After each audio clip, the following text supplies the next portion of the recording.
झारखंड की गलियों और बस्तियों में एक नया मुद्दा गरमा रहा है। यहाँ के लोगों की नाराजगी का कारण बन चुका है मोदी सरकार का नया मंत्रिमंडल।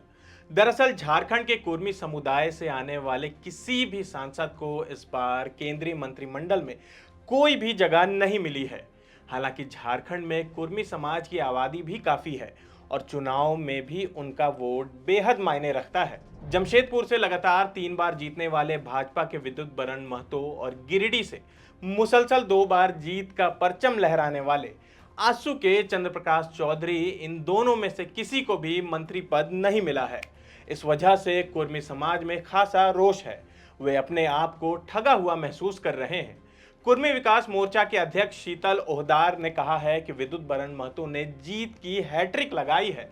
चंद्र प्रकाश चौधरी दोबारा सांसद बने हैं, लेकिन इनमें से किसी एक को भी मंत्री नहीं बनाया गया।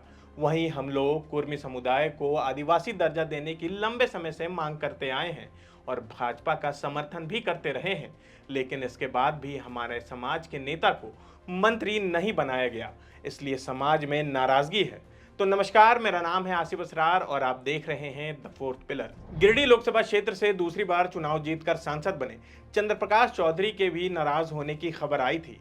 मोदी कैबिनेट में उन्हें जगह नहीं दी गई है। इस बात से चंद्र प्रकाश चौधरी खासा नाराज हुए और उन्होंने कहा कि एनडीए के घटक दलों की बैठक में सभी को उचित प्रतिनिधित्व देने की बात कही गई थी, लेकिन मंत्रिमंडल में आसू पार्टी को दरकिनार कर दिया गया है। वहीं कुर्मी विकास मोर्चा के अध्यक्ष शीतल ओहदार ने भाजपा को चेताया है और कहा है कि अगर मोदी सरकार में कुर्मी प्रतिनिधित्व नहीं होता है तो आगामी विधानसभा चुनाव में भाजपा को इसका नुकसान उठाना पड़ सकता है।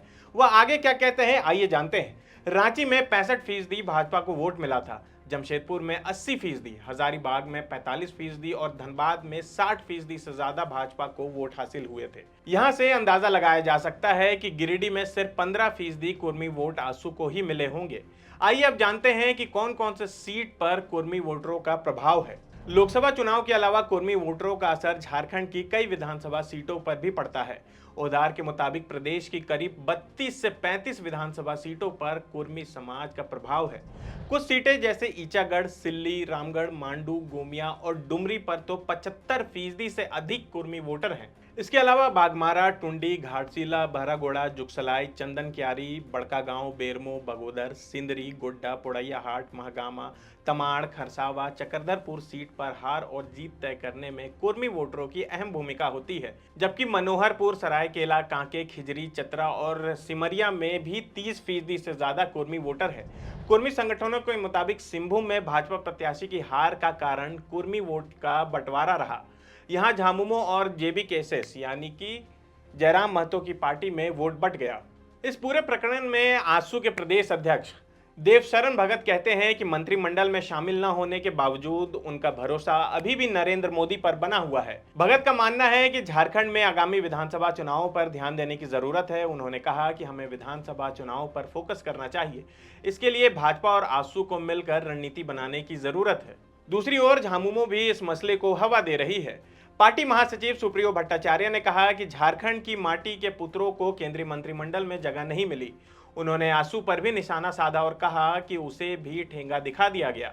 झामुमो ने राज्य हित में एक और केंद्रीय मंत्री की मांग की है, लेकिन आसू अब बस आगामी विधानसभा चुनाव पर ही फोकस कर रही है, क्योंकि जयराम महतो आसू के लिए नई चुनौती बन सकते हैं। इसलिए झारखंड में सत्ता पाने की उम्मीद लगाए और समुदायों की नाराजगी का सामना करते हुए भी दोनों घटक दल यानी कि भाजपा और आसू विधानसभा के लिए कवायद में जुट चुके हैं।